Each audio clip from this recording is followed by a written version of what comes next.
kids have participated in this program? I think about 30 or maybe 50 people take part in this project. Is the idea to repeat the project annually, or can we thought about how often it will be repeated? This day is second trip, but we hope that it's not last trip. I think that it's very interesting. It's always a challenge to keep something going. And now we are standing in the heart of Jewish Błoniu.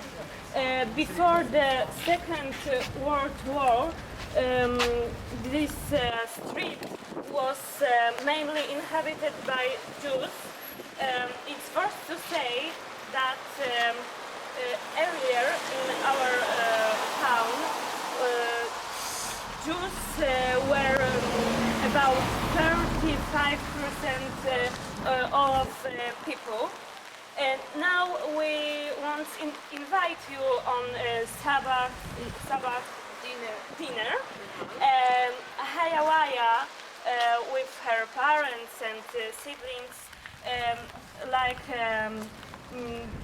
every traditional family, used to light Sabbath candles.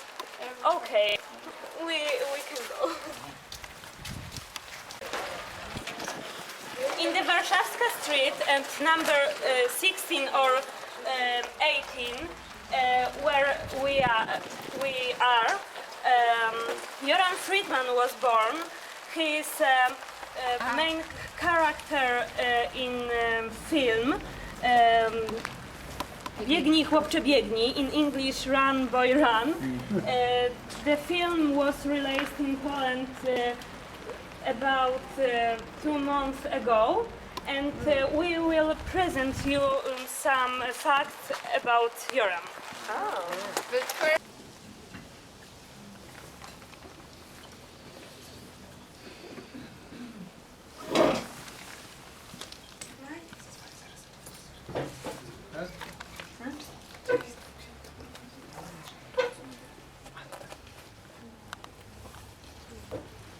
Delicious, my dear wife. I'm very pleased to hear that. Let's get dressed and go for a walk, and then we will go to synagogue.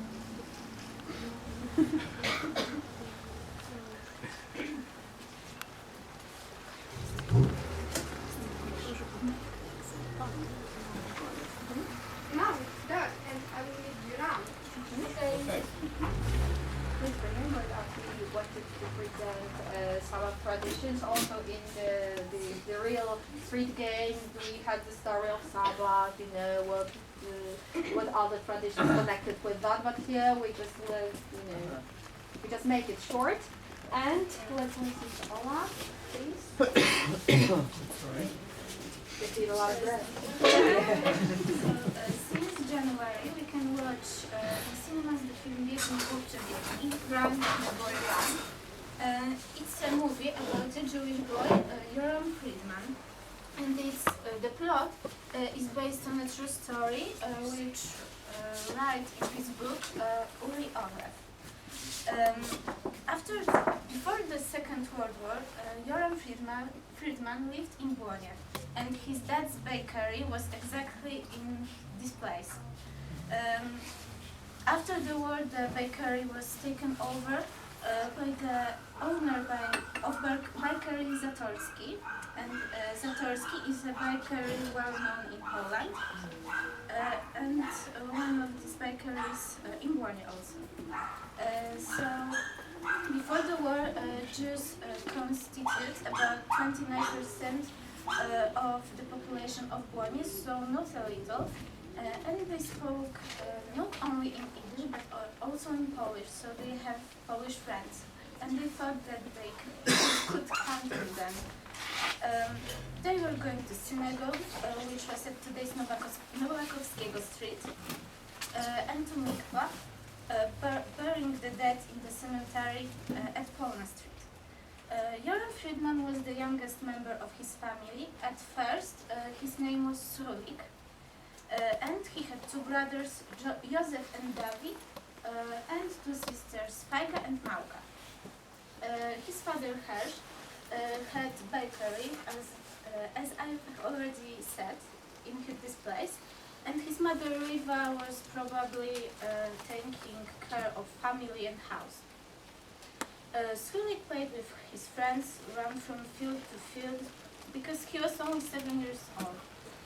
Next to his family lived Mrs. Staniak. Sulik bought from her his favorite sweets, and she was a very good friend of Friedman's. On 13 September 1939, the German soldiers came to Błoniu, and the occupation started also here. The situation was getting worse day by day, and Jews didn't have normal life. They couldn't go anywhere outside. In October 1940, Germans made a ghetto in Błoniu. The boy had to play on the street. He didn't have Polish friends and also his favorite sweets anymore. In February 1941, Jews from Błoniu were deported to the ghetto in Warsaw. And there was no food, people were extremely hungry. Friedman's mom made dinner from them. It was so bad that the family decided to escape from ghetto. The plan was simple. Came back to Błoniu and maybe Polish friends will help them. But it failed, and Sulik came back to ghetto, but he didn't find his family and friends. The 8-year-old boy had to live on his own, and as his father told him, he changed his name to Jerzy Staniak, and finally he escaped from ghetto, and he was going from village to village to find a good job, and the first guide gave him Magda Jańczyk, and she taught him how to pray in Polish, how to introduce himself.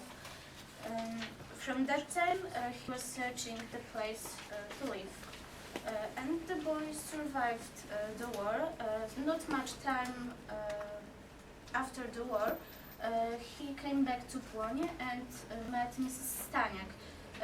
He told him who he is, that he is a Jew, and where his family is. But from his family only survived Fajka, who left and lived in the Soviet Union. And one day Friedman and Fajka met in Israel. And Joran Friedman came to Poland when there was the premiere of the film. And he has lived in Israel since 1962. He is a retired maths teacher, and he studied in Łódź in Poland.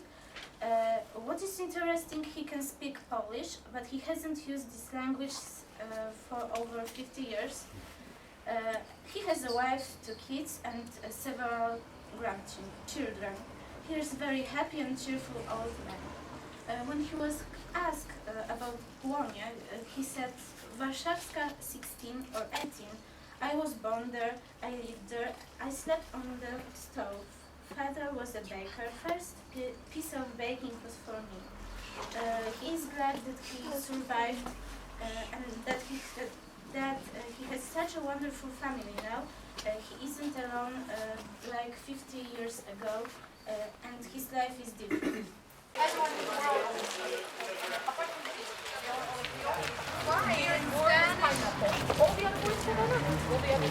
No, Spanish doesn't, French doesn't. Now we are going to our market square, our center of Błoniu. story, and we will tell you stories about the street journey we will go. Okay, there are a lot of balconies, yes? Sorry. A lot of balconies, and we are almost sure that everywhere where is a balcony lived Jewish people, because they use this balcons to hold their suckers, yes? Sorry. Just like in Polish. Say it like in Polish. Okay, super. And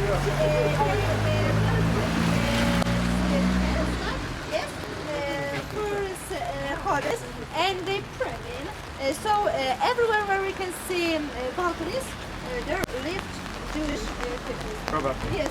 So you can see that there are a lot of yes. So everywhere this street was almost only Jewish, or only Jewish people. There are shops and every place in our city had this shop. So this place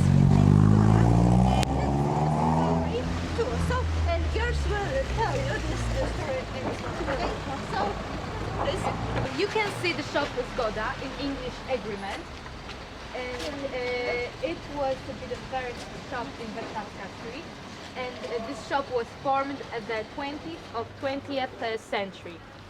And why is it called Zgoda agreement? Because the ancestors of the present owners made the agreement with Jewish neighbors who agreed a Polish competition in the street.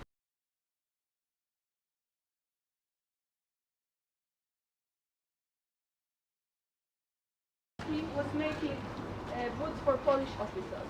and he was very patriotic people, but he was Jewish, yes, but he was patriotic and he helped Polish people and he very liked us as Polish, yes, and it was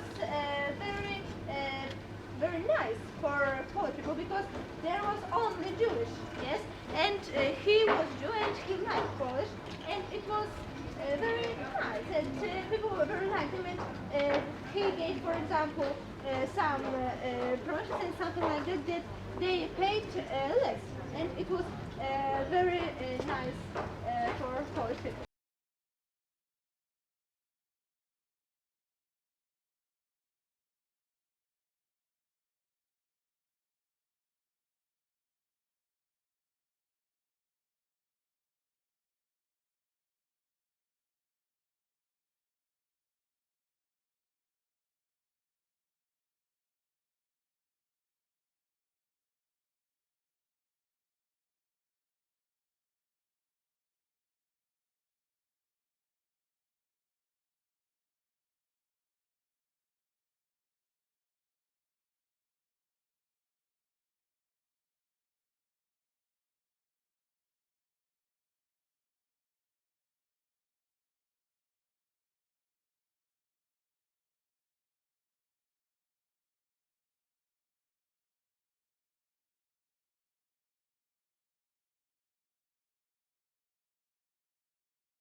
With fish, and there are different shop with fish.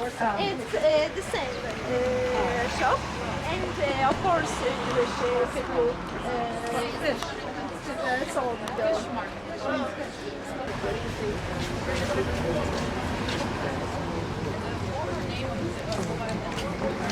I think they are positive to us. They think that they know what you're doing. Yes, earlier almost everything know something about Yeah. Jews. And Not now, very- not at all. now this, yes, and yes, and I think that maybe few people, yes, came, and now we haven't got tickets. Oh, so you sold out. That's Yes. amazing. So people were interested in Great. it, and That's wonderful. yes, and we are really crowded. We did it. Yeah. Yes. Well, I'm really glad you did it. I think it's incredible. It's really brave, and it's really great for you to educate the rest of the people. For school, and girls present you something about this school. Of course, it will be easy for you, but you know this game was meant for students from Błoniu, and it had to be easy because they really didn't know much about culture and the history of Błoniu. So it will be easy, but. Maybe not. Don't worry. Yeah, you might be surprised.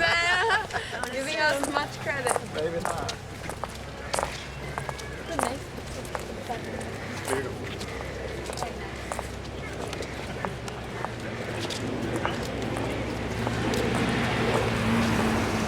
Do most of the students at your school live in this community, or they come from other places? We invite students from secondary school and lower secondary school, and they are our friends, you know. Right. Same city, Yeah. same city, but our schools. Yeah. So we invite To do them. things How with many schools are there in Błoniu? There are two lower secondary schools, two secondary schools, and primary. and two primary schools. Really? Yes. There are a lot of them. Two primaries, two lower secondary, two secondary. Yes. Primary is high school.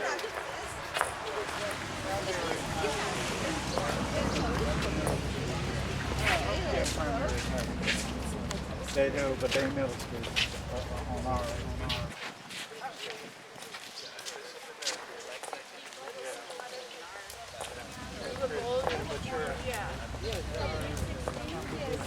So I'd like to say hi to you in Heather. As I think you know, Heather is a religion school for boys and Jews. And what I can say, the first Heathers started building in Europe at the end of the 19th century. And at Heather, Heather was studying boys till 5 to 13 or 14. When they end their education in Heather, they are going to study in higher universities if they want to become rabbis. And they were Heathers were learning, studying the Torah, reading out loud to each other, and rote learning. Now I'd like to tell you something about the language spoken by Jews in Poland. It was Yiddish. Yiddish was at one time the international language of the Jews of Central and Eastern Europe. As a hybrid of Hebrew and medieval German, Yiddish takes about 3/4 of its vocabulary from German, but it also borrows words from Hebrew and many other languages of Central and Eastern Europe. Less than a century ago, Yiddish was understood by 11 million of Jews, and many of them spoke Yiddish as their primary language. I can show you what is a singer.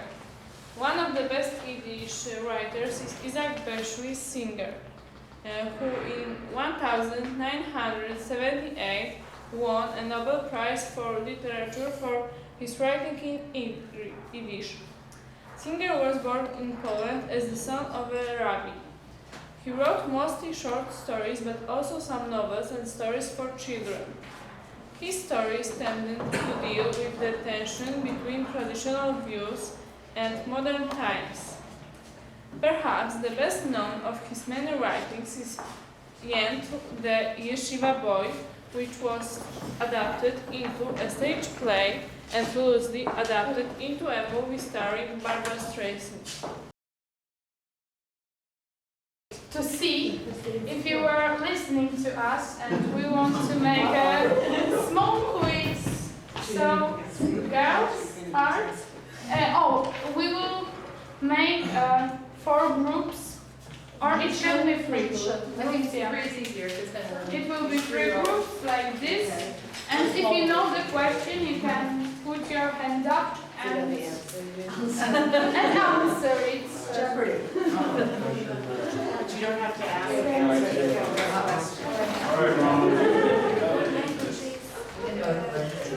Okay, so the first question. What was the language of Jews in Poland? Okay. Who was first? We were. Okay, everyone will get a point. It was?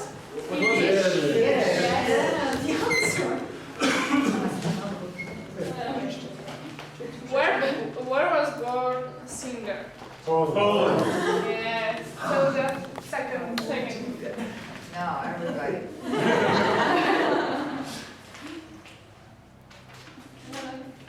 Nie ma. Masz. Okay. What was adapted? No. Yento. Oh, our point. Yeah. Okay. First.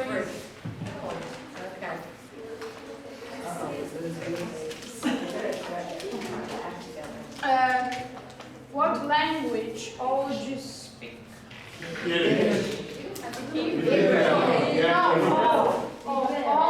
All country. We speak English. We say No. You mean now? What language English connected? German. Oh, German. German. It's the original. We said German.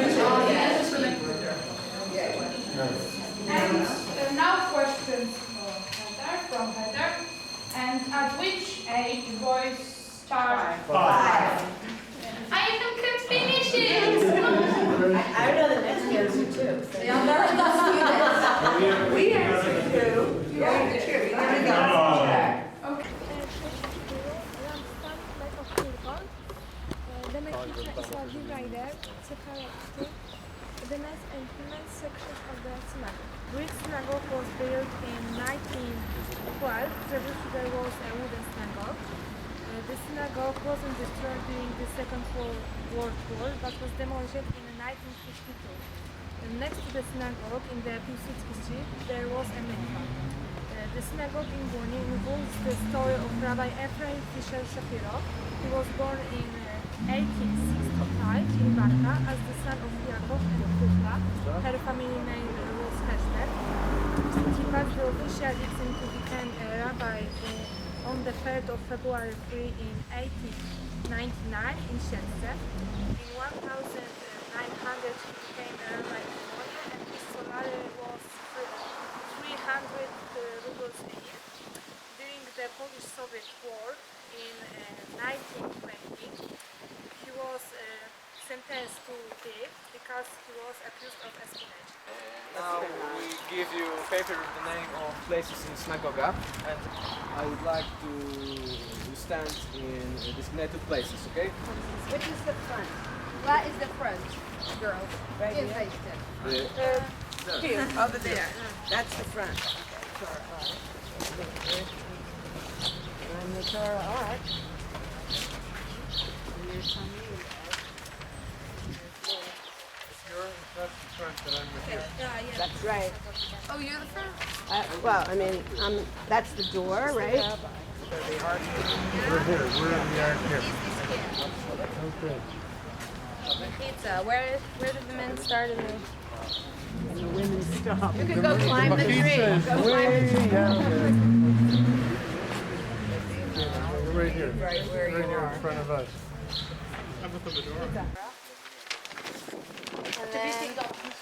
The Mechitza. Depends what synagogue. Orthodox. But we're usually standing on you. That's typical, right? There was a question about the size of the synagogue. Here's a photo. We can't really see. They didn't know how many people went inside, but here's a photo. It's not this big. We are a small group, remember. We don't need a big chalk. So this is to give you an idea. Remember 1,200 Jews living in Błoniu before the war. We assume maybe not everyone went to the synagogue, but they had to, a few hundred had to fit in at least. So this is the size. We had our hero, and the boys will tell you a story. This man. So please. Common life of Poles and Jews ended when the Second World War began. On 30th of September, German soldiers encroached on Błoniu. In the first weeks of the war, in the match factory, there was a temporary camp in which Poles and Jews were killed. In 1940 November, as the documents say, Germans created ghetto in Błoniu. They placed there about 2,000 Jews. From 17 to 19 February 1941, Jews from Błoniu were deported to ghetto in Warsaw, and Jewish community in Błoniu went out of existence. A lot of residents of Błoniu wanted to help Jews to let them survive the war, and one of these people was Józef Barcz. He prepared a hideout in the town hall's garden, and he hid a Jewish girl, Laila. Laila escaped from the Warsaw Ghetto in 1941.